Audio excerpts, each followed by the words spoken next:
نحمدہ ونصلی علی رسولہ الکریم اما بعد بسم اللہ الرحمن الرحیم اللہم صلی علی محمد وعلی آل محمد وبارک وسلم رب اشرح لی صدری ویسر لی امری واحلل عقدۃ من لسانی یفقہوا قولی واجعل لی وزیرا من اہلی آمین یا رب العالمین۔ ناظرین کرام السلام علیکم ورحمۃ اللہ وبرکاتہ۔ تعلیمات قرآن سیریز میں آپ کو خوش آمدید کہتے ہیں۔ الحمدللہ 10 پاروں کا مطالعہ کسی درجے میں مکمل ہوا۔ آج انشاءاللہ تعالی اس سیریز میں ہم 11ویں پارے کا مطالعہ کریں گے۔ سب سے پہلے تعارف پیش خدمت ہے۔ تعارف کے حوالے سے ہمیشہ پہلی بات وہ پارے کے متعلق ہوا کرتی ہے۔ آج انشاءاللہ ہم قرآن کریم کے پارہ نمبر 11 کا مطالعہ کرنے کی کوشش کریں گے۔ تعارف کے حوالے سے اگلا نقطہ ہے سورۃ التوبہ رکوع نمبر 12 تا سورہ ہود رکوع نمبر 1۔ یہ وہ رکوع ہیں ان سورتوں کے جو 11ویں پارے میں شامل ہیں۔ اسی طرح آیات کا ذکر کرتے ہیں۔ سورۃ التوبہ آیت نمبر 94 تا سورہ ہود آیت نمبر 5۔ یہ آیات ہے سورہ توبہ، سورہ یونس اور سورہ ہود کی 5 آیات کہ جو 11ویں پارے میں شامل ہیں۔ اس کے بعد ہمیشہ کی طرح مقاصد مطالعہ پیش خدمت ہے، لرننگ آؤٹ کم جسے ہم کہتے ہیں۔ کیا باتیں ہم سمجھیں گے؟ پہلی بات پارہ نمبر 11 کی آیات کے مضامین کا جائزہ، جس سے پورا ایک اوور ویو رکوع اور آیات کے تحت ہمارے سامنے آتا ہے پارے کے مضامین کے ضمن میں۔ پھر منتخب آیات کا مطالعہ آج بھی آپ کے سامنے رکھیں گے اور زیر مطالعہ آیات میں بیان شدہ اہم اوامر و نواہی کا تذکرہ ہوگا، ڈوز اینڈ ڈونٹس کا تذکرہ ہمیشہ کی طرح آپ کے سامنے رکھیں گے۔ ناظرین کرام بات کو آگے بڑھاتے ہیں۔ سب سے پہلے سورہ توبہ کے مضامین کا ایک اوور ویو یا جائزہ آپ کے سامنے رکھتے ہیں، پھر آیت با آیت آپ کے سامنے تجزیہ رکھیں گے۔ سورہ توبہ کی پہلی 6 آیات جو کہ پہلا رکوع ہے، سن 9 ہجری میں مشرکین عرب کے لیے فیصلہ کن اعلان، 4 مہینے کی مہلت ان کو دی گئی ورنہ گردنیں اڑا دی جائیں گی، بڑی 2 ٹوک سزا کا ذکر آیا تھا۔ پھر آیات 7 تا 24، سن 8 ہجری میں مکہ والوں کے خلاف اقدام کے لیے مسلمانوں کی ذہن سازی۔ یہ 2 رکوع ہیں، رکوع نمبر 2 اور 3 جو فتح مکہ سے پہلے نازل ہوئے اور صحابہ کرام کو اقدام کے لیے مکے والوں کے خلاف اقدام کے لیے تیار کرایا گیا۔ پھر آیات 25 تا 37، سن 9 ہجری میں مشرکین عرب اور اہل کتاب کے لیے رسوا کن احکامات، جو پہلے رکوع کے مضامین تھے وہ چوتھے اور 5ویں رکوع میں بھی ہیں۔ آیات 25 تا 37 سورہ توبہ، مشرکین کے لیے حتمی 2 ٹوک سزا کا اعلان بھی ہے اور اہل کتاب خصوصاً نصارہ ان میں سے جو لوگ جزیہ پیش نہ کریں، اہل کتاب میں یہود بھی بہرحال شامل، جو لوگ جزیہ پیش نہ کریں ان کے خلاف بھی جنگ کرنے کی تلقین کی گئی۔ اس کے بعد آیات 38 تا 129، غزوہ تبوک کے حالات پر بھرپور تبصرہ اور منافقین کے لیے رسوا کن احکامات۔ یہ 11 رکوع بنتے، رکوع نمبر 6 سے 16 تک، جہاں غزوہ تبوک کا تفصیلی تبصرہ عطا ہوا۔ سن 9 ہجری میں یہ غزوہ پیش آیا اور منافقین کے لیے سزاؤں کا ذکر بھی آیا، جن کا تذکرہ پچھلے نشست میں ہمارے سامنے کچھ آ چکا ہے۔ اب بات کو آگے بڑھاتے ہیں۔ 11ویں پارے میں سورہ توبہ کی جو آیات ہیں ان کا تجزیہ اب آپ کے سامنے ہم رکھیں گے انشاءاللہ۔ تجزیہ ہم شروع کریں گے سورہ توبہ کی آیت نمبر 100 سے 11ویں پارے کی آیات کی ہم بات کر رہے ہیں۔ آیت نمبر 100 سورہ توبہ، صحابہ کرام کی پیروی اللہ کی رضا اور جنت کے حصول کا ذریعہ ہے۔ اولین ایمان لانے والے اس امت میں صحابہ کرام، ان کی عظمت کا بیان اور ان کی پیروی کرنے والوں کے لیے بھی اللہ کی رضا اور جنت کا ذکر ہے۔ اللہ نبی مکرم صلی اللہ علیہ وسلم کے صحابہ کی پیروی کی ہمیں توفیق عطا فرمائے۔ پھر آیت نمبر 101 کا بیان، منافقین کے لیے دوہرا عذاب، دنیا میں بھی بار بار ان کی ذلت کا معاملہ ہوتا ہے اور آخرت کی سزا ان کے لیے سب سے بڑی ہے۔ پھر آیات 102 تا 106، غزوہ تبوک میں عدم شرکت پر اظہار ندامت کرنے والے 2 گروہ۔ ان میں سے ایک گروہ تو وہ صحابہ تھے جو 6 صحابہ تھے، ابو لبابہ رضی اللہ تعالیٰ عنہ اور ان کے ساتھی، جو نہ جا سکے، ان سے کوتاہی ہو گئی اور انہوں نے اپنے آپ کو مسجد نبوی کے ستونوں سے باندھ لیا۔ بعد میں ان کے صدقات قبول کرنے کا اعلان ہوا اور ان کی معافی کا اعلان ہوا۔ اور ایک ذکر آتا ہے 3 صحابہ کرام کا، حضرت کعب بن مالک کا مشہور واقعہ ہے اور ان کی مشہور روایت بھی ہے بخاری شریف اور احادیث کی دیگر کتابوں میں۔ ان سے بھی خطا ہوئی اور بعد میں جا کر ان کا ایک سوشل بائیکاٹ بھی ہوا، تفصیل تفاسیر میں ملاحظہ کی جا سکتی ہے۔ پھر ان کی بھی توبہ کا اللہ سبحانہ وتعالی نے قبولیت کا اعلان فرمایا۔ پھر آیات 107 تا 108، مسجد قباء کی عظمت اور نام نہاد مسجد ضرار کی مذمت۔ مسجد قباء کے اطراف میں جو لوگ آباد تھے قباء کے علاقے میں، ان کے ہاں یہ معاملہ تھا کہ وہ خوب پاکیزگی اختیار کرتے تھے، اس کا ذکر بھی ہے۔ اور مسجد تقوی، مسجد قباء کے بارے میں ذکر ہے کہ یہ تقوی کی بنیاد پر قائم ہوئی۔ اس کے برعکس مسجد ضرار یہ منافقین نے بنانے کی کوشش کی، مسلمانوں میں تفریق ڈالنے کے لیے، اس کی بنیاد ہی غلط تھی، اس کی قرآن نے مذمت کی ہے۔ پھر آیات 109 تا 110، کردار کی پختہ تعمیر تقوی سے ہوتی ہے۔ خوف خدا ہو تو آدمی صحیح رخ پر اپنی زندگی کو بڑھائے گا اور چاہے سچ کتنا ہی کڑوا ہو بولتا چلا جائے گا، اور جھوٹ میں کتنا ہی نفع ملتا ہو چھوڑتا چلا جائے گا۔ اس تقوی کی بنیاد پر سیرت کی کردار صحیح رخ پر ہوا کرتی ہے۔ اس کے بعد آیت نمبر 111، اہل ایمان کی جان و مال کا سودا۔ اللہ سبحانہ وتعالیٰ نے جنت کا وعدہ کیا، مگر فرمایا کہ تمہاری جان و مال کا میں نے سودا کر لیا۔ اللہ کو سودے کی حاجت نہیں، مگر یہ بندوں کے لیے کرم نوازی اللہ کی۔ اس جان و مال کو میری اطاعت میں کھپاؤ، میں تمہیں جنت عطا کروں گا، اللہ کا وعدہ۔ پھر آیت نمبر 112، اللہ کے محبوب بندوں کے اوصاف، 9 صفات کا ذکر ہے جنت والوں کی، انشاءاللہ اس آیت پر بعد میں ہم بات کریں گے۔ پھر آیات 113 تا 114، مشرکین کے لیے بخشش کی دعا مانگنا جائز نہیں۔ صحابہ کرام کے وہ رشتہ دار جو شرک پر مرے ہیں یا شرک پر تھے، ان کے لیے مغفرت سے روکا گیا، اور اصول یہ آیا کہ کسی مشرک کے لیے یا کسی کافر کے لیے بخشش کی دعا مانگنا جائز نہیں۔ پھر آیات 115 تا 116، اللہ کسی کو زبردستی گمراہ نہیں کرتا، اللہ حق کو واضح کرتا ہے، پیغمبر کی دعوت بندوں تک پہنچی ہے، پھر بھی جو اڑے رہے مخالفت حق پر، پھر وہی ہیں کہ جو اپنے لیے گمراہی کا راستہ چن رہے ہیں۔ آیت نمبر 117، نبی اکرم صلی اللہ علیہ وسلم اور صحابہ کرام رضی اللہ تعالی عنہم اجمعین پر اللہ کی نظر کرم۔ بڑا مشکل موقع تھا غزوہ تبوک کا، جیش العسرہ، مشکل والا لشکر اس کو کہا جاتا ہے، اور اللہ تعالی نے بڑا کرم فرمایا اللہ کے پیغمبر علیہ السلام پر اور صحابہ کرام پر، ان عنایتوں کا ذکر اس مقام پر آیا ہے۔ پھر آیت نمبر 118، غزوہ تبوک میں عدم شرکت پر نادم ہونے والوں کی بخشش کا اعلان۔ وہ 3 صحابہ کعب بن مالک جن کا ذکر پہلے ہوا، اور ہلال بن امیہ، مرارہ بن ربیع رضی اللہ تعالی عنہ اجمعین، ان کا سوشل بائیکاٹ بھی ہوا، 50 دن تک سلام بھی ان کا نہیں قبول کیا گیا، جواب بھی نہیں دیا جا رہا، اور 50 دن کے بعد پھر ان کی دعا قبول ہوئی، بلکہ ان کی توبہ اللہ کے حضور قبول ہوئی، اس کا اعلان آیت نمبر 118 میں۔ آیت نمبر 119، تقوی اختیار کرنے کے لیے دینی اجتماعیت سے جڑنا ضروری ہے۔ اکیلا آدمی شیطان کے حملے کا شکار ہو جاتا ہے، حدیث میں بھی ذکر ہے، اور دینی اجتماعیت میں جڑ کر اللہ کی اطاعت پر کاربند رہنا، تقوی اختیار کیے رکھنا بندے کے لیے آسان ہوتا ہے۔ آیات 120 سے 121، نبی اکرم صلی اللہ علیہ وسلم سے محبت اپنی جان سے بھی بڑھ کر ہونی چاہیے۔ منافقین کو بتایا گیا ہے تم پیچھے بیٹھے رہو اور اللہ کے پیغمبر اللہ کی راہ میں نکلے ہوئے ہوں، یہ تمہارا کیسا ایمان ہے؟ تو اپنی جان سے بڑھ کر اللہ کے پیغمبر سے محبت ہو صلی اللہ علیہ وسلم، اور ان کی پیروی ہو اور ان کے مشن میں ان کے دست و بازو بننا اس کا تقاضا ہے۔ آیت نمبر 122، علم دین سیکھنے کی اہمیت، کچھ لوگ سیکھیں باقیوں کو سکھائیں، اس کی تفصیل اس مقام پر بیان ہوئی۔ کچھ لوگ سیکھنے سے مراد پورے دین کا علم سیکھنا، دین کا بنیادی علم سیکھنا ہر مسلمان پر فرض ہے، پورے دین کا باقاعدہ علم سیکھنا کچھ لوگ ضرور یہ کام کریں تاکہ باقی لوگوں کی رہنمائی کا کام سر انجام دیا جا سکے۔ آیت نمبر 123، اسلامی انقلاب کی توسیع۔ غزوہ تبوک کیا تھا؟ سرزمین عرب سے باہر نکل کر سلطنت روما کے خلاف اقدام تھا۔ گویا اللہ بتا رہے ہیں سبحانہ وتعالی کہ اللہ کا دین فقط عرب کے لیے نہیں آیا، ساری انسانیت کے لیے آیا، اس کا ذکر اور قتال کا حکم اس مقام پر آیا ہے۔ پھر آیات 124 سے 125، قرآن کی تاثیر مومنوں پر علیحدہ ہے، منافقین پر علیحدہ ہے۔ منافقین کے خبث باطن میں، باطن کی گندگی میں جب قرآن نازل ہوتا ہے اور اضافہ ہوتا ہے، اور ایمان والوں کے ایمان میں اضافہ ہوتا ہے قرآن کے نزول سے۔ یہ ہے ریسیونگ اینڈ کا معاملہ۔ اگر اسٹمک ٹھیک ہو تو معمولی غذا بھی کفایت کر جائے گی، اور اگر انسان کا اسٹمک یا معدہ ڈسٹرب ہو، بہترین حفظان صحت کے اصولوں پر بنی ہوئی غذا بھی بگاڑ پیدا کرے گی۔ منافقین کے دلوں میں دنیا کی محبت ہے، آخرت کی طلب نہیں ہے، جھوٹے بہانے بناتے ہیں، مفاد پرست ہیں، قرآن کے نزول سے ان کے نفاق میں اضافہ ہوتا ہے۔ ایمان والوں کے دلوں میں سچی طلب و تڑپ ہوگی تو قرآن کے نزول سے ان کے ایمان میں اضافہ ہوگا۔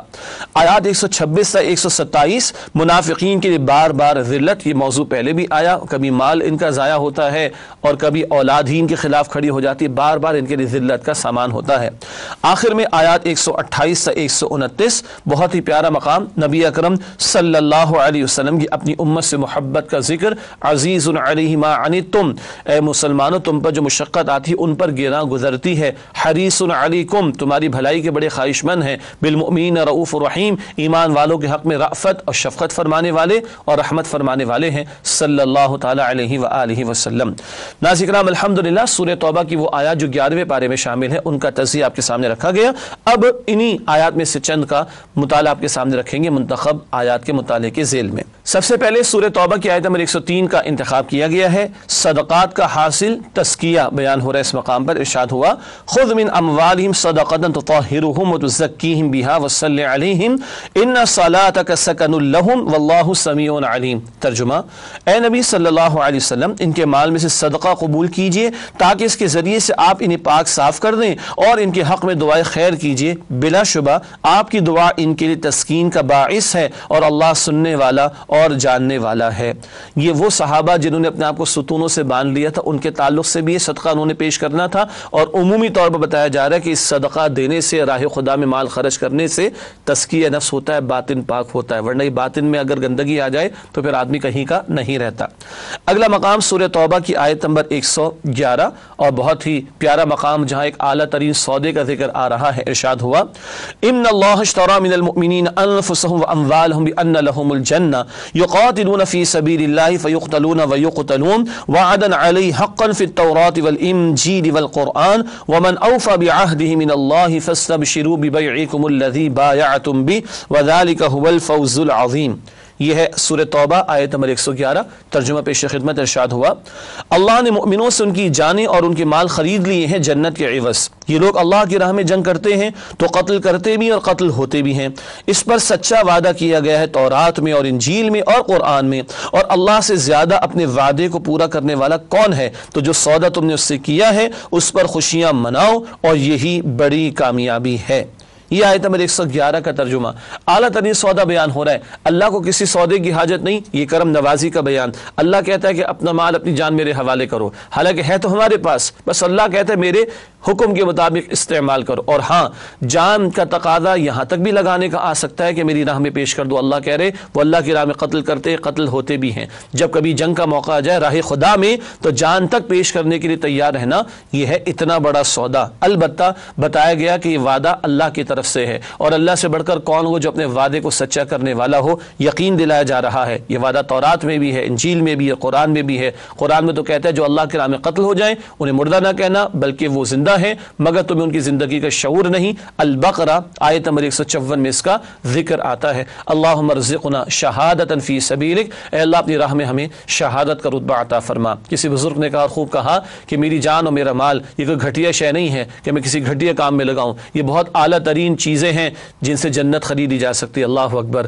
اس جان کو ضائع نہ کرو، اس مال کو ضائع نہ کرو، اللہ کی بندگی اور اللہ کے دین کی سربلندی کے لیے لگاؤ، تو یہ جان اور مال اتنے قیمتی کہ ان سے جنت لی جا سکتی ہے۔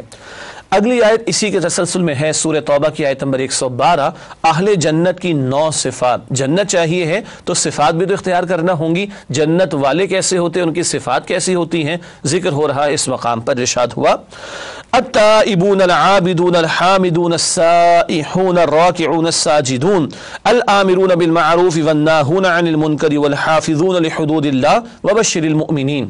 ترجمہ، توبہ کرنے والے، عبادت کرنے والے، حمد کرنے والے، روزہ رکھنے والے، رکوع کرنے والے، سجدہ کرنے والے، نیک کاموں کا حکم دینے والے، برے کاموں سے روکنے والے، اللہ کی حدود کی حفاظت کرنے والے، یہی مؤمن لوگ ہیں۔ اور اے نبی صلی اللہ علیہ وسلم مؤمنوں کو خوشخبری سنا دیجئے۔ اللہ تعالی ہمیں ان میں شامل فرمائے۔ 9 صفات بیان ہوئیں۔ انفرادی سطح پر 6 صفات کا ذکر ہے: توبہ کرنا، عبادت کرنا، شکر کرنا، روزہ رکھنا، رکوع و سجدہ کرنا، مراد نماز۔ ایک ایک بندہ مومن پہلے مضبوط ہو۔ پھر اگلی 2 صفات امت والا کام، نیکی کا حکم دینا اور بدی سے روکنا۔ اور نویں صفت کیا ہے جو ٹاپ پر ہے؟ اللہ کی حدود کی حفاظت۔ اللہ کے دین کی فقط دعوت ہی نہیں پیش کرنی، اس کو نافذ بھی کرنے کی جد و جہد کرنی، اور جب نافذ ہو جائے تو اس کے نفاذ کے بعد اس کی حفاظت کرنی ہے۔ یہ ہے جنت اگر چاہیے تو انفرادی سطح پر بھی اللہ کی بندگی، اللہ کی بندگی کی دعوت بھی، اور اللہ کی بندگی پر مبنی نظام کو قائم کرنے کی جد و جہد بھی، ان کے لیے جنت کی بشارت ہے۔ اللہ ہمیں صفات اختیار کرنے کی توفیق دے، اور اللہ ہم سب کو جنت الفردوس میں جگہ عطا فرمائے۔ اگلی آیت ہے سورہ توبہ کی آیت نمبر 118، پناہ اللہ ہی کے حضور ملے گی۔ 3 صحابہ کا ذکر ہوا تھا۔ کعب بن مالک رضی اللہ تعالیٰ عنہ کا بار بار نام اس لیے لیا جاتا ہے کہ ان کی روایت بہت مشہور اس واقعے کے تعلق سے، یہاں انہی کی توبہ کا اعلان، مگر ایک خوبصورت نقطہ ہے توبہ کے ضمن میں عرض کروں گا انشاءاللہ۔ ارشاد ہوا وَعَلَى الثَّلَاثَةِ الَّذِينَ خُلِّفُوا حَتَّى إِذَا ضَاقَتْ عَلَيْهِمُ الْأَرْضُ بِمَا رَحُبَتْ وَضَاقَتْ عَلَيْهِمْ أَنفُسُهُمْ وَظَنُّوا أَن لَّا مَلْجَأَ مِنَ اللَّهِ إِلَّا إِلَيْهِ ثُمَّ تَابَ عَلَيْهِمْ لِيَتُوبُوا إِنَّ اللَّهَ هُوَ التَّوَّابُ الرَّحِيمُ۔ ترجمہ، اور ان تینوں پر بھی اللہ مہربان ہے جن کا معاملہ ملتوی کیا گیا تھا، یہاں تک کہ جب زمین اپنی فراخی کے باوجود ان پر تنگ ہو گئی اور وہ خود اپنی جان سے بھی تنگ آ گئے، اور انہوں نے جان لیا کہ اللہ سے کہیں پناہ نہیں مل سکتی سوائے اس کے کہ اسی کی طرف رجوع کیا جائے، پھر اللہ نے ان پر مہربانی فرمائی تاکہ وہ توبہ کر سکیں، بے شک اللہ توبہ قبول کرنے والا مہربان ہے۔ پورا واقعہ تو آپ تفاسیر میں پڑھیے گا، مگر ان صحابہ کرام کو احساس ہو گیا، خطا ہوئی، اعتراف کیا، منافقین کی طرح جھوٹے بہانے نہیں بنائے، اللہ کے پیغمبر علیہ السلام کے سامنے آ کر اعتراف کر لے کہ ہم سے غلطی ہو گئی، پھر یہ بھی تسلیم کر لیا کہ اللہ کے سوا کہاں جائیں گے، پناہ تو صرف اللہ ہی کی پناہ ہے، نہ کہیں جہاں میں اما ملی، جو اما ملی تو کہاں ملی، میرے جرم خانہ خراب کو تیرے عفو بندہ نواز میں۔ نوٹ کیجئے گا، اب اللہ فرما رہے ثم تاب علیہم، اب اللہ نے ان پر نظر کرم فرمائی، لیتوبوا تاکہ توبہ کریں۔ احساس ادھر پیدا ہوا تو توفیق ادھر سے آئی، اب توبہ کر رہے ہیں۔ سبحان اللہ، دعا جب بندہ دل سے کرے اور جھک کر کرے تو اللہ کی قسم، بڑا پیارا جملہ کسی کا کہ ہاتھ بعد میں اٹھیں گے، ہونٹ بعد میں ہلیں گے، جب دعا دل سے ہو ہاتھ بعد میں اٹھیں گے اور ہونٹ بعد میں ہلیں گے، دعا پہلے قبول ہو جائے گی۔ یہ اندر کی ندامت، یہ اندر کا رجوع، یہ اندر کا جھکنا، یہ اندر کا اعتراف رب کو اتنا پسند فرمائے کہ اللہ نے نظر کرم فرمائی تاکہ یہ توبہ کرے۔ نظر کرم پہلے ہو گئی، اب یہ توبہ کرے، اللہ نے معاف فرما دیا۔ اللہ میں سچی توبہ کی اور واقعتاً رجوع کی توفیق عطا فرمائے۔ اگلی آیت جو کہ آخری انتخاب ہے اس سورہ توبہ کی آیات میں سے، آیت نمبر 128، نبی کریم صلی اللہ علیہ وسلم کی امت کے لیے شفقت کا بیان، بہت پیارا مقام قرآن کا ارشاد ہوا لَقَدْ جَاءَكُمْ رَسُولٌ مِّنْ أَنفُسِكُمْ عَزِيزٌ عَلَيْهِ مَا عَنِتُّمْ حَرِيصٌ عَلَيْكُمْ بِالْمُؤْمِنِينَ رَءُوفٌ رَحِيمٌ۔ ترجمہ، لوگوں آ گئے ہیں تمہارے پاس ایک رسول تم ہی میں سے، تمہاری تکلیف ان کو گرا معلوم ہوتی ہے اور تمہاری بھلائی کے خواہش مند ہیں، اور مؤمنوں پر نہایت شفیق اور مہربان ہیں۔ ہر رات میں کھڑے ہو کر امت کے لیے دعا فرماتے تھے اللہ کے پیغمبر علیہ السلام، ہر رات میں، اور قیامت کا دن جب سارے پیغمبر اور سارے رسول اپنی امتوں سے کہہ دیں گے ہمارے پاس نہ آؤ، اس دن اللہ کے پیغمبر علیہ السلام حالت سجدہ میں ہوں گے اور اپنی امت کی شفاعت کی التجا اللہ کے حضور کر رہے ہوں گے۔ یہ ہے شفقت اور رحمت کا معاملہ، یہاں سے لے کر وہاں تک۔ اللہ نے آپ کو رحمت للعالمین بنایا، اس امت کو جو دین عطا فرمایا وہ الدین یسر فرمایا نبی اکرم علیہ السلام نے، آسان ہے دین اللہ نے جو عطا فرمایا۔ یہ ہے شفقت و محبت اور عنایت اور الفت اللہ کے پیغمبر علیہ السلام کی امت کے لیے۔ اللہ تعالی ہمیں ان کی سچی محبت نصیب فرمائے اور ان کے تقاضوں، ان کی اطاعت اور اتباع کے تقاضوں پر عمل کی توفیق عطا فرمائے۔ ناظرین کرام، اس کے بعد چلتے ہیں اب 11ویں پارے میں سورہ توبہ کی آیات جو شامل ہیں ان کے اوامر و نواہی کے بیان کی طرف۔ پہلے ڈوز کا بیان یعنی اوامر جو سورہ توبہ کی آیات میں آئے 11ویں پارے میں۔ راہ الہی میں خوشی خوشی خرچ کرنا، آیت نمبر 99۔ صحابہ کرام کی پیروی کرنا، آیت نمبر 100۔ گناہوں کا اعتراف کرنا، آیت نمبر 102۔ صدقہ دینا، آیت نمبر 103، اس پر ہم نے بات کی تھی۔ اعمال کی اصلاح کرنا، آیت نمبر 105۔ تقوی اختیار کرنا، آیت نمبر 108۔ طہارت کا اہتمام کرنا، آیت نمبر 108۔ راہ الہی میں قتال کرنا، آیت نمبر 111، اس پر بات ہوئی تھی۔ اللہ کی عطا پر خوش ہونا، آیت نمبر 111۔ سودا ہو گیا، خوشیاں مناؤ، اس کا ذکر آیا تھا۔ توبہ، عبادت اور حمد کرنا، آیت نمبر 112، صفات پر ہم نے بات کی تھی۔ روزہ، رکوع، سجود کرنا، آیت نمبر 112۔ نیکی کا حکم اور بدی سے روکنا، آیت نمبر 112، اس پر بھی ہم نے بات کی۔ حدود الہی کی حفاظت، آیت نمبر 112۔ مشکلات کے باوجود پیغمبر کا ساتھ دینا، آیت نمبر 117، صحابہ نے ساتھ دیا غزوہ تبوک۔ اللہ ہی کو پناہ دینے والا ماننا، آیت نمبر 118۔ توبہ کرنا، آیت نمبر 118۔ تقوی اختیار کرنا، آیت نمبر 119۔ نیک لوگوں کی صحبت، آیت نمبر 119، رائے حق میں مشقتوں کو برداشت کرنا، آیت نمبر 120، علم دین سیکھنے کی کوشش کرنا، آیت نمبر 122، لوگوں کو دین کا علم سکھانا، آیت نمبر 122، سیکھنے کا بھی حکم اور سکھانے کا بھی حکم، قتال فی سبیل اللہ، آیت نمبر 123، تقوی اختیار کرنا، آیت نمبر 123، اللہ ہی پر توکل کرنا، آیت نمبر 129۔ چند نواہی کا بیان آپ کے سامنے رکھیں گے، ڈونٹس کا بیان سورہ توبہ کی ان آیات کے تعلق سے جو 11ویں پارے میں ہیں۔ جھوٹی قسمیں کھانا، یہ منافقین کی حرکتیں ہیں، آیت نمبر 96۔ انفاق کو بوجھ سمجھنا، آیت نمبر 98، یہ بھی منافقین کا طرز عمل۔ نفاق پر اڑے رہنا، آیت نمبر 101۔ مسلمانوں میں تفریق پیدا کرنا، آیت نمبر 107۔ مسجد ضرار منافقین نے بنانے کی کوشش کی تھی۔ جھوٹ اور جھوٹی قسمیں کھانا، آیت نمبر 107، یہ بھی منافقین کی حرکت، جھوٹ بھی بولتے اور اپنے جھوٹ میں وزن پیدا کرنے کے لیے پھر جھوٹی قسمیں کھاتے۔ مشرکین کے لیے استغفار، اس کی ممانعت، آیت نمبر 113۔ اپنی جان کو رسول اللہ صلی اللہ علیہ وسلم سے عزیز رکھنا، آیت نمبر 120، یہ منع ہے بلکہ رسول اللہ کو عزیز رکھنا ہے اپنی جان سے بڑھ کر صلی اللہ تعالی علیہ وسلم۔ احکامات الہی سے فرار، آیت نمبر 127، یہ منافقین کا طرز عمل بیان ہوا ہے۔ ناظرین کرام، الحمدللہ سورہ توبہ کے حوالے سے اوامر اور نواہی کا بیان بھی مکمل ہوا۔ اب 11ویں پارے میں اس کے بعد سورہ یونس کا آغاز ہوتا ہے، تاہم سورت کے آغاز سے قبل ربط سورت پہلے آپ کے سامنے رکھیں گے۔ سورہ توبہ کی تکمیل ہوئی، سورہ یونس کا آغاز ہوا چاہتا ہے، کیا ربط ہے؟ آئیے اس کو دو جملوں میں سمجھتے ہیں۔ سورۃ التوبہ میں قتال فی سبیل اللہ کا ذکر تھا، مشرکین عرب کے خلاف اقدامات اور غزوہ تبوک کا بیان آیا تھا، یہ سب کچھ قتال کے ضمن میں تھا سورہ توبہ میں۔ سورہ یونس میں بتایا گیا ہے کہ قتال فی سبیل اللہ سے پہلے اتمام حجت یعنی محکم دلائل کے ساتھ دعوت توحید پیش کرنا ضروری ہے۔ سورہ یونس مکی سورت ہے اور اتمام حجت کا ذکر ہے، دلائل پیش کیے جا رہے ہیں توحید کے حوالے سے اور دعوت پوری دلیل کے ساتھ پیش کی گئی۔ اتمام حجت پہلے ہے، پھر قتال کا مرحلہ۔ سورہ توبہ مدنی سورت، وہ بعد میں معاملہ ہے، سورہ یونس پہلے ہے کیونکہ وہ مکی سورت ہے۔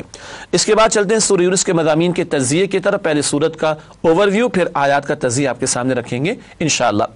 پہلی 70 آیات، آیات 1 تا 70 ایمانیات ثلاثہ یعنی توحید، رسالت اور آخرت کا ذکر ہے۔ یہ تینوں ہمارے بنیادی ایمانیات اور کی صورتوں کا یہ بنیادی موضوع ہوا کرتے ہیں۔ اس کے بعد آیات 71 تا 98 رسولوں کی اپنی قوموں کے ساتھ کشمکش، حضرت نوح علیہ السلام کا تذکرہ بھی، موسیٰ علیہ السلام کا تذکرہ بھی مختصراً آیا، یہ ہے قوموں کے ساتھ رسولوں کی کشمکش کا بیان، آیات 71 تا 98۔ پھر آیات 99 تا 103 ایمان اور اس کا حصول، دلائل پیش کیے گئے ہیں اور ایمان قبول کرنے کی دعوت اللہ کی طرف سے دی گئی ہے۔ اور آخر میں آیات 104 تا 109 اللہ کی طرف سے دو ٹوک اعلانات کہ جو حق قبول کرتا ہے اپنے بھلے کے لیے قبول کرتا ہے اور جو گمراہی کا فیصلہ کر چکا اس کا نقصان بھی اسی پر ہوگا۔ یہ ناظرین کرام سورت کا ایک اوور ویو ہے مضامین کے اعتبار سے۔ اب چلتے ہیں 11ویں پارے کی وہ آیات، بلکہ تمام سورہ یونس 11ویں پارے میں شامل ہے، تو سورہ یونس کی آیات کا تجزیہ آپ کے سامنے رکھتے ہیں، 11ویں پارے ہی میں سورت موجود ہے۔ سورہ یونس کا جائزہ آیات کے اعتبار سے، پہلی دو آیات، آیات 1 تا 2، منکرین کی رسول کے انسان ہونے پر حیرت، یہ بار بار ذکر آتا ہے قرآن میں، ایک انسان کیسے رسول ہو سکتا ہے، اس وجہ سے رسولوں کا انکار ماضی میں ہوتا رہا معاذ اللہ۔ پھر آیات 3 تا 6 اللہ کی صفات عالیہ کا بیان اور اسی میں توحید کے دلائل کا ذکر۔ پھر آیات 7 تا 10 برے اور بھلے لوگوں کا انجام، برا ہے تو انجام بھی برا، بھلا ہوگا عمل تو انجام بھی بھلا ہوگا، بات سادہ انداز میں واضح کی گئی۔ پھر آیات 11 تا 14 بشری کمزوریاں، انسان میں جلد بازی کا عنصر ہے، ذرا تکلیف آتی ہے تو چیخنا چلانا شروع کر دیتا ہے، اسی طرح ایک جلد بازی مشرکین یہ دکھاتے تھے کہ اچھا عذاب لا کے دکھا دو، عذاب لا کے دکھا دو جس سے تم ہمیں ڈراتے ہو۔ یہ کمزوریاں ہیں جلد بازی کی، تھردلا پن جسے کہتے ہیں، اس کو یہاں پر زیر گفتگو لایا گیا ہے۔ اس کے بعد آیات 15 تا 17 قرآن کو بدلنے کا مطالبہ، یہ مشرکین کے مطالبات بار بار ذکر آتے تھے، کوئی اور قرآن لے کر آئیے اور آپ نے تو اپنے پاس سے گھڑ لیا معاذ اللہ، کچھ اور پیش کر دیجئے، یہ مطالبات ان کے جا بجا قرآن میں نقل ہوئے۔ پھر آیات 18 تا 19 شفاعت باطلہ کا من گھڑت عقیدہ، اپنے جھوٹے معبودوں کے بارے میں کہتے تھے یہ ہمیں چھڑا لیں گے، مشرکین کے تعلق سے ذکر ہے۔ آیت نمبر 20 فرمائشی معجزہ دکھانے کا مطالبہ، یہ مضمون کئی مکی صورتوں میں آیا، نہر جاری کر کے دکھا دیں، خزانہ کوئی ہونا چاہیے تھا، فرشتے ان کے ساتھ آتے، اس طرح کی بات اس مقام پر بھی آئی ہے۔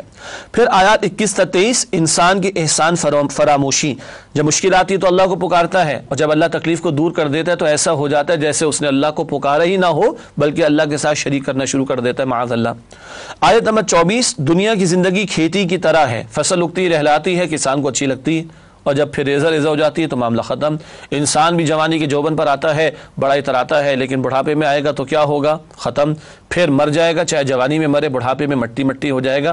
ایک فرق کے ساتھ، فصل سے حساب کتاب نہیں ہوگا، بندوں سے حساب کتاب ہونا ہے۔ آیات 25 سے 27، اللہ کی راہ ہی سلامتی کی راہ ہے، وہ راستہ جو اللہ نے پیغمبروں کے ذریعے صراط مستقیم کا عطا کیا، اسی پر چلنے میں سلامتی۔ آیات 28 سے 30، مشرکین کے لیے اولیاء اللہ کا کورا جواب، کل دشمن ہو جائیں گے، اللہ والوں کو، اللہ کے نیک بندوں کو پکارا گیا، وہ بھی کہیں گے اللہ ہم نے تو تیری بندگی کی، اور یہ ہیں جنہوں نے تیری بندگی کے اندر ہمیں شریک کر دیا، ان کو پوچھ۔ انبیاء نے بھی ہی دعوت دی، اولیاء اللہ نے بھی دعوت دی، صاف کورا جواب دے دیں گے اپنے ان لوگوں کو جنہوں نے شریک ٹھہرایا ہوگا، معاذ اللہ۔ آیات 31 سے 36، سوچنے پر مجبور کر دینے والے سوالات، یہ سرچنگ کوئسچن کا انداز ہوتا ہے، اپنے دل کے اندر جھانکو، کیا اس کائنات کے پیدا کرنے میں کوئی شک ہے؟ کیا پیدا کرنے والے دو ہو سکتے ہیں؟ وغیرہ وغیرہ، اس طرح کا انداز کئی مکی صورتوں میں قرآن حکیم میں آیا ہے۔ آیات 37 سے 41، قرآن جیسی ایک ہی صورت لے آؤ، یہ کہتے تھے انہوں نے گھڑ لیا ہے، تو بھائی بابا گھڑ لیا ہے تو عربی تمہاری زبان ہے، تم ہی پیش کر دو۔ پہلے پورے قرآن کا چیلنج دیا گیا، پھر کہا چلو ایک ہی صورت لے کر آ جاؤ، اس مقام پر وہ بات بیان ہوئی۔ آیات 42 تا 45، سرداران قریش کا مکر و فریب، سازشیں کرتے اور لوگوں کو روکتے تھے نبی پاک صلی اللہ علیہ وسلم کی مجلسوں میں جانے سے۔ آیات 46 تا 47، رسول کی آمد قوم کے لیے نازک مرحلہ ہوتا ہے، کیوں؟ اگر قوم نہیں مانتی اور مخالفت پر اڑی رہتی ہے تو پھر اللہ کا عذاب آتا ہے اور اس قوم کو مٹا دیا جاتا ہے۔ آیات 48 تا 52، نبی کریم صلی اللہ علیہ وسلم کا اظہار عاجزی، میں تو اللہ کا بندہ ہوں اور اللہ کی وحی کا پابند ہوں، تم مجھ سے مطالبات کرتے ہو کہ یہ کر کے دکھا دیں، وہ کر کے دکھا دیں، یہ میرے بس میں نہیں، میں خود اللہ کے حکم کا پابند۔ آیات 53 تا 55، رب کی قسم قیامت آ کر رہے گی، قیامت کے آنے میں کوئی شک نہیں۔ آیات 56 تا 58، انسانوں کے لیے سب سے بڑی نعمت قرآن حکیم ہے، ان آیات پر ہم آگے چل کر بات بھی کریں گے انشاءاللہ۔ آیات 59 تا 60، حلال و حرام کرنے کا اختیار اللہ ہی کا ہے، مشرکین نے جو من چاہے فیصلہ شروع کر دیے، اس پر نکیر کی جا رہی، مذمت کی جا رہی۔ آیت نمبر 61، تلاوت قرآن اللہ کا محبوب عمل، یہاں اس آیت میں تمام اعمال کا ذکر ہے کہ اللہ جانتے ہیں، لیکن تلاوت کا ذکر علیحدہ سے کیا گیا ہے جس سے اس کی عظمت کو واضح کیا گیا۔ آیات 62 تا 65، اللہ کے دوست کون ہیں، بات کریں گے آگے چل کے، اولیاء اللہ کون، جو ایمان لائے اور جنہوں نے تقوی کی روش اختیار کی۔ آیات 66 تا 67، شرک کی بنیاد یقین نہیں گمان ہے، اور مشرکین کے پاس شرک کے لیے کوئی دلیل نہیں ہے۔ آیات 68 تا 70، اللہ کو اولاد کی کوئی ضرورت نہیں، یہ تو مخلوق کا مسئلہ ہے، خالق کو اولاد کی کوئی حاجت نہیں۔ آیات 71 تا 73، حضرت نوح علیہ السلام کا پرسوز واس، قوم سے خطاب ہو رہا ہے۔ آیت نمبر 74، اللہ سرکشوں کے دلوں پر مہر لگا دیتا ہے، جانتے بوجھتے حق جنہوں نے رد کیا ان سے قبول حق کی صلاحیت واپس لے لی جاتی ہے۔ آیات 75 تا 82، حضرت موسیٰ علیہ السلام اور آل فرعون کی کشمکش، یہ ذکر سورہ اعراف میں بھی ہے، سورہ ہود میں بھی ہے، اس مقام پر بھی مختصراً آیا ہے۔ آیات 83 تا 86، حق قبول کرنے میں سبقت نوجوان کرتے ہیں، اول موسیٰ علیہ السلام کی تحریک میں ساتھ دینے والے چند نوجوان تھے، اس سے نوجوانوں کی جوانی کہاں لگنی چاہیے، اس بات کی طرف بھی اشارہ ہوتا ہے، اور یہ تحریک تھی فرعون کے خلاف۔ آیت نمبر 87، حضرت موسیٰ علیہ السلام کا قبلہ بھی خانہ کعبہ تھا، یہ بات یہاں پر بالکل واضح ہے۔ پھر آیات 88 تا 89، حضرت موسیٰ علیہ السلام کی آل فرعون کے خلاف بد دعا کہ اللہ ان کو ہلاک ہی کر ڈال۔ آیات 90 تا 92، فرعون کا عبرتناک انجام، غرق کر دیا گیا، غرق ہوتے ہوئے ایمان لا رہے ہیں، بتایا گیا اس وقت ایمان لانا قبول نہیں، اور تیری لاش کو محفوظ کیا جائے گا، آج تک محفوظ ہے، بعد والوں کے لیے عبرت کے طور پر۔ آیت نمبر 93، بنی اسرائیل کی ناشکری، پیغمبر کی بات نہیں مانی، اور اللہ تعالیٰ کے انعامات اتنے سارے ہوئے مگر احسان فراموشی کے روش پر اڑے رہے۔ آیات 94 تا 97، بنی اسرائیل کی راہ پر مت چلو کہ جنہوں نے اپنے پیغمبر موسیٰ علیہ السلام کا ساتھ نہیں دیا، یہ سمجھایا جا رہا ہے۔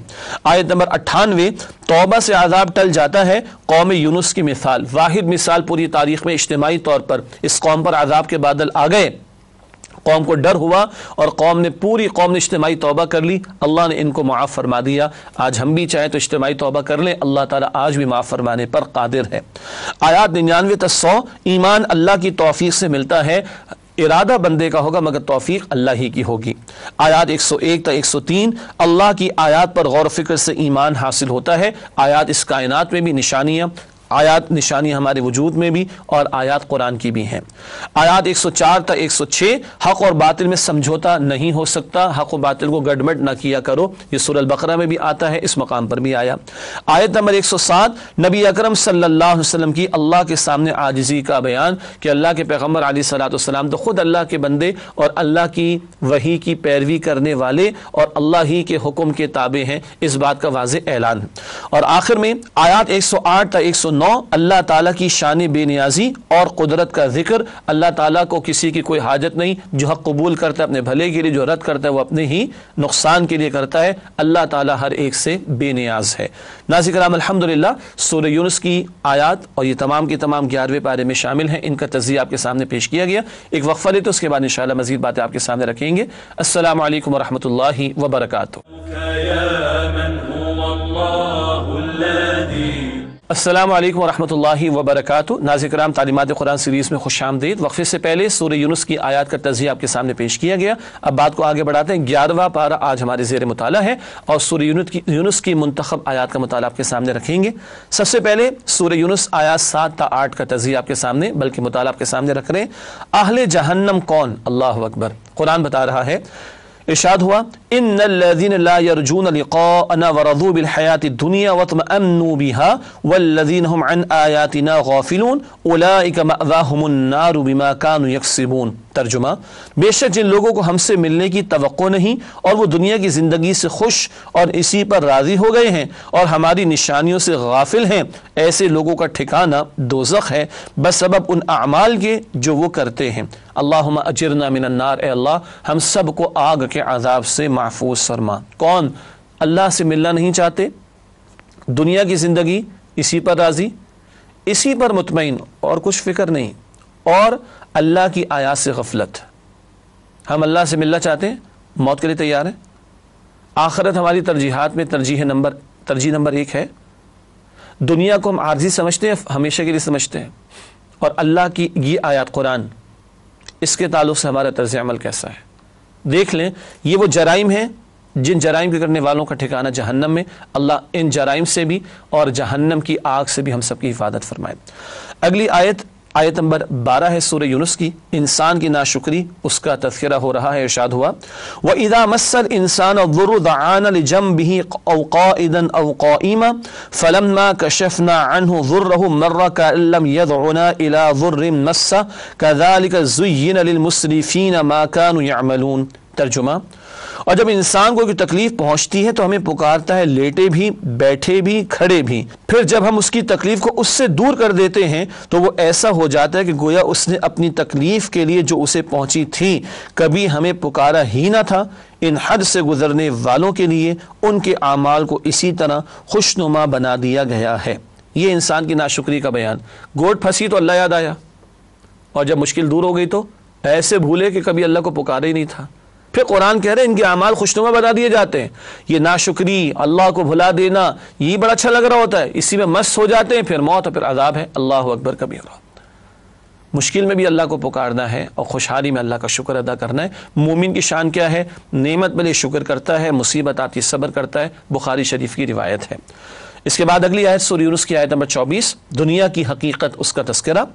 انما مثل الحیات الدنیا کماء انزلناہ من السماء فاختلط به نبات الارض مما یأکل الناس والانعام حتی اذا اخذت الارض زخرفها وزینت وظن اہلها انہم قادرون علیہا اتاها امرنا لیلا او نہارا فجعلناها حصیرا کأن لم تغن بالامس كذلك نفصل الآیات لقوم یتفکرون۔ ترجمہ، دنیا کی زندگی کی مثال ایسی ہے جیسے ہم نے آسمان سے پانی برسایا، پھر اس سے زمین کی نباتات جن کو آدمی اور چوپائے کھاتے ہیں خوب نکلی، یہاں تک کہ زمین سبزے سے خوشنما اور آراستہ ہو گئی، اور زمین والوں نے خیال کیا کہ وہ اس پر پوری طرح دسترس رکھتے ہیں، تو رات میں یا دن میں اس پر ہماری طرف سے کوئی حکم عذاب آ پہنچا، سو ہم نے اس کو کاٹ کر ایسا کر ڈالا کہ گویا وہ کل موجود ہی نہ تھی۔ اسی طرح ہم اپنی قدرت کی نشانیاں کھول کھول کر بیان کرتے ہیں ان لوگوں کے لیے جو غور و فکر کرتے ہیں۔ یہ ہے آیت نمبر 24 سورہ یونس کی۔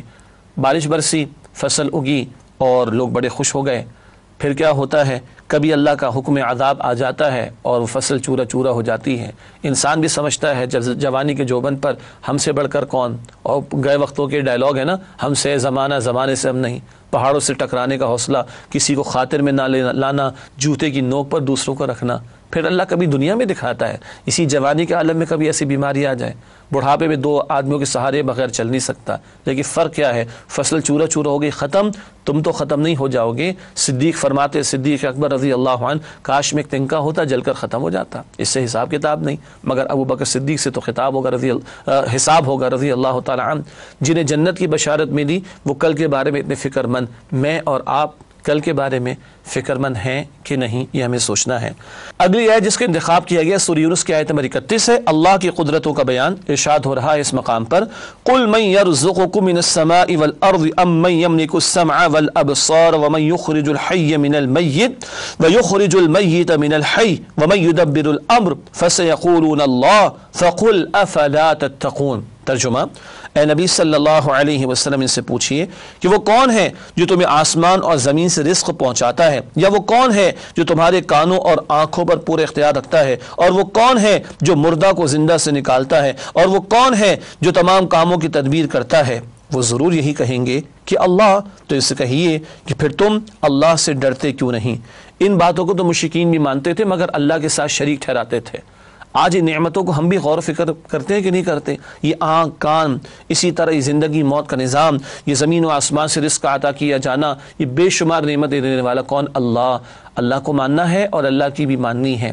یہ اللہ کی عطا کردہ نعمتیں، ان سے استفادہ تو ہم کر رہے ہیں، شکر بھی ادا کرنا ہے، دل سے بھی، زبان سے بھی، اور اس پورے وجود کو اللہ کی اطاعت میں لگانا، یہ پورا عملی شکر ہے جس کا ہم سے تقاضا ہے۔ اس کے بعد اگلی 2 آیات سورہ یونس کی آیات 57 تا 58، عظمت و صفات قرآن کریم، بڑا ہی پیارا مقام قرآن کی عظمت پر ارشاد ہوا، یا ایھا الناس قد جاءتکم موعظۃ من ربکم وشفاء لما فی الصدور وہدی ورحمۃ للمؤمنین قل بفضل اللہ وبرحمتہ فبذلک فلیفرحوا ھو خیر مما یجمعون۔ ترجمہ، اے لوگو، تمہارے پاس تمہارے پروردگار کی طرف سے آ چکی ہے نصیحت یعنی قرآن، جو دلوں کی بیماریوں کی شفا اور مؤمنوں کے لیے ہدایت اور رحمت ہے۔ کہہ دیجئے کہ یہ کتاب اللہ کے فضل اور اس کی رحمت سے نازل ہوئی ہے، تو چاہیے کہ لوگ اس پر خوشیاں منائیں، یہ اس سے کہیں بہتر ہے جو وہ جمع کرتے ہیں۔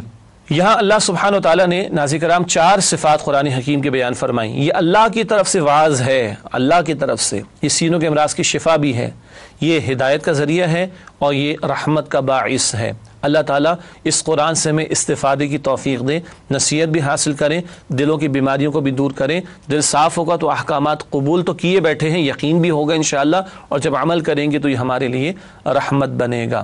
مزید فرمایا کہ یہ اللہ کے فضل سے ملا، اللہ کی رحمت سے ملا۔ یہ قرآن اللہ کی رحمت کا بہت بڑا مظہر، اس پر خوشیاں مناؤ۔ اگر اس میں سے کچھ ملا تو بہت کچھ مل گیا۔ ہوا خیر مما یجمعون، جو کچھ بھی لوگ جمع کر رہے ہیں، سب سے بڑھ کر جو دولت جمع کیے جانے کے قابل ہے وہ قرآن۔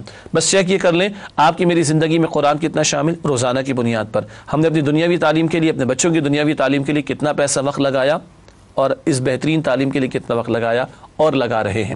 اگلی آیات کی طرف چلتے ہیں، آیات 62 تا 64 سورہ یونس۔ اولیاء اللہ، اللہ کے دوست، اللہ کے ولی کون؟ ارشاد ہوا، الا ان اولیاء اللہ لا خوف علیہم ولا هم يحزنون الذين آمنوا وكانوا يتقون لهم البشرى في الحیاة الدنیا وفي الآخرة لا تبدیل لکلمات اللہ وذلك هو الفوز العظیم۔